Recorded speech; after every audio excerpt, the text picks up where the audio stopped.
There is a lot of good stuff in Tales of Arise, from the way it looks to the way it plays.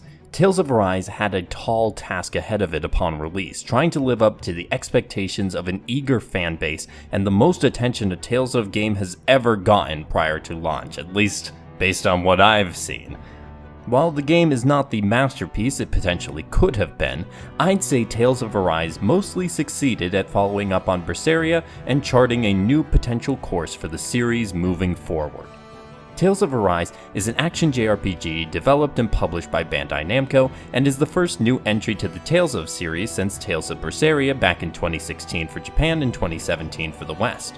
Arise is the first mostly simultaneous launch in series history, minus time zone differences of course, releasing on September 10th, 2021 for PS4, PS5, Xbox One, Xbox Series S/X, and PC after a long development cycle.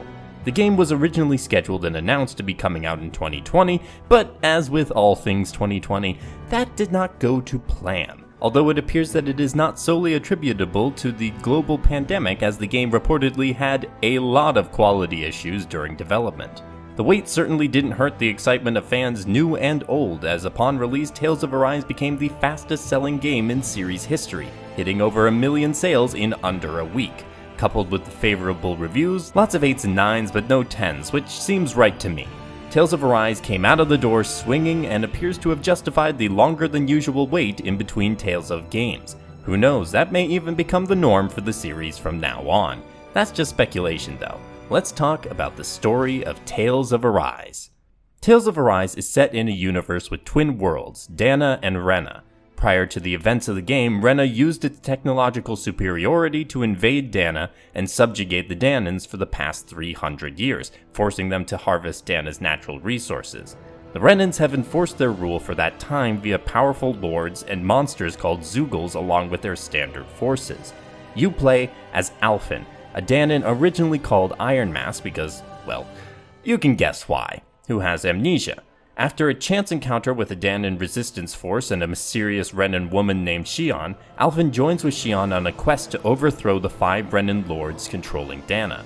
One unique aspect of their characters is that Alphen is unable to feel pain, allowing him to wield the blazing sword that comes from Xion's master core, while Xion is cursed with a power that causes pain to all who touch her.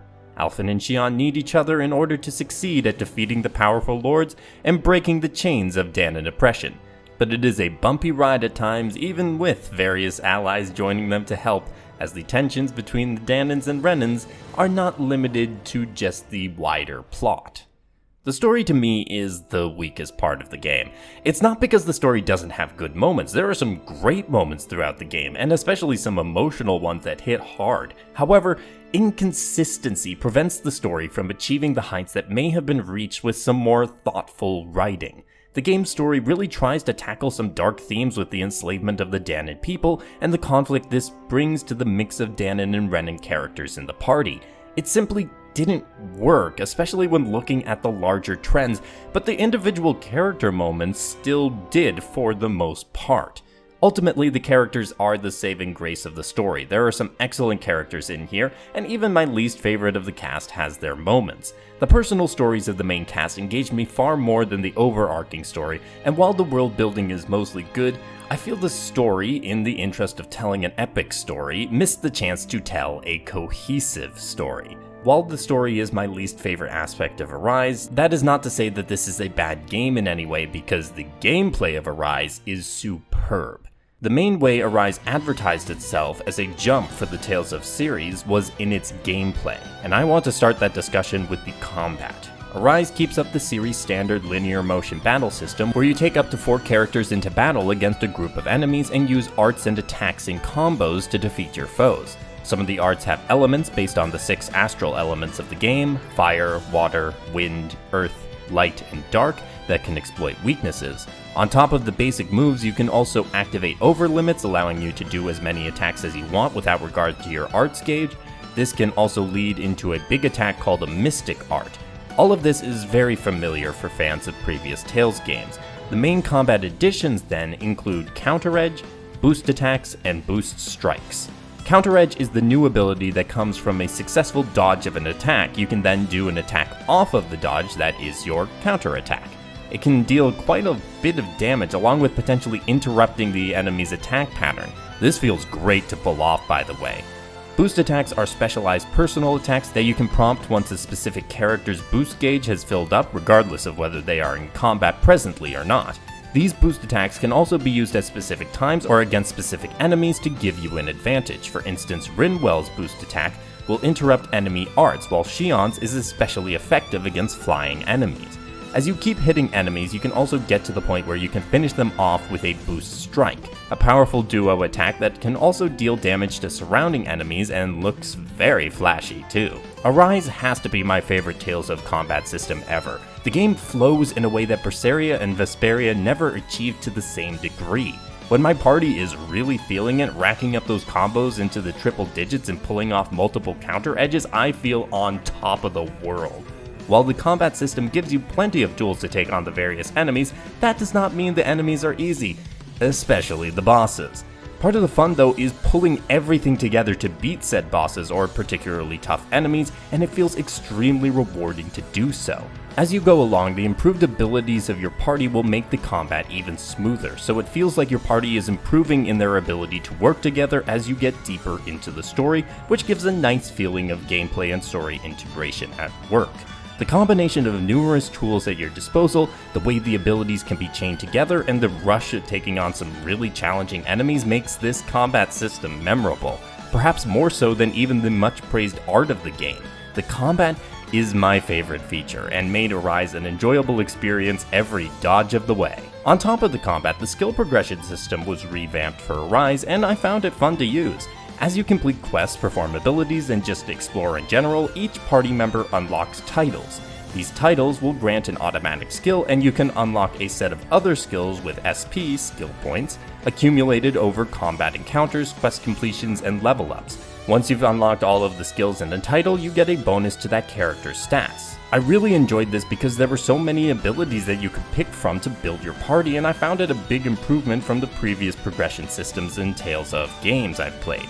Arts, however, progress the same as in previous games, with continued use in battle leveling them up. The side content for Arise was also a highlight of the game, with the side quests having at least one, and usually more than one, of the following: fun characters, story relevance, useful rewards, or challenging tasks. The rewards were especially important because side content and chests are pretty much the only way you get money to buy equipment and items, since you don't make gold from battles anymore. This is occasionally annoying, but as I said, the side quests are fun and fit well with the main game, usually not taking up too much time, so you can get back to the main story right after this other side quest. The range of quests is also good, with some asking you to search for objects, another asking to cook a specific dish, and several requests to take out special monsters called gigants. Just think giant monsters. The best quest though is collecting owls, because they're cute and the events and dialogues around them are great. Don't worry about missing them though, Hoodle will help you find them. On top of the side quests, you can also do fishing and ranching if you want. Nothing particularly notable in these modes, but it adds even more for a player to do and brings more life to the world. The game also has a bit more of an emphasis on exploration than previous Tales of titles. Not that there's a lot to discover, but there are materials for crafting, accessories, and is necessary for making weapons, and lots of gels and different materials for cooking all around the map. But the bigger thing to keep in mind with regards to exploration and also healing are the cure points, CP. Now, this didn't actually impact much in the game for me, except for in battle when I would need to use an orange or pineapple gel to get the CP up. So honestly, the only reason it was noticeable is when it got in the way. So I don't think CP was well thought out as a mechanic, but it didn't ruin the experience. It just didn't really help, even though we had the environmental ones that I thought would help give it a little more meaning when we were moving around. It just didn't reach that point, unfortunately. Also giving life to the world were the numerous events and dialogues between the characters. These occur while exploring around, during battles, after camping, and of course the traditional skits that the party can engage with.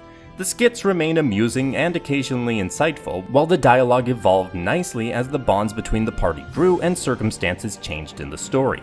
I did find myself missing the traditional victory quotes, but there were still plenty of those character-to-character moments that make the Tales of games and casts special.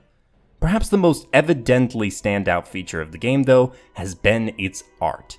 The huge step up in art, lighting, landscapes, and animation is incredible. The character designs are memorable, the landscapes have a unique feeling due to the use of lighting and color, and the motion captured animation improves the personality of the characters and the smoothness of battle. Musically, Sakuraba went big and produced an epic soundtrack that was highly enjoyable to listen to. The only issue is sometimes the epicness didn't exactly fit the scene it was playing for. A greater balance of epic tracks to more casual ones would have helped with the tone, but the pieces we did get were great, so the complaints are minimal.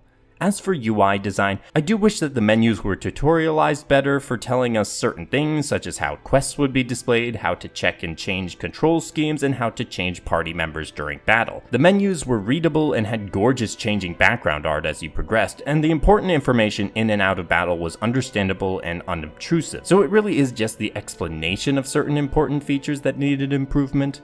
Voice acting, once again, is a great part of the game, although that may be because so many of the cast worked on the last Tales of game too. Stick to the familiar seems to be their approach to casting.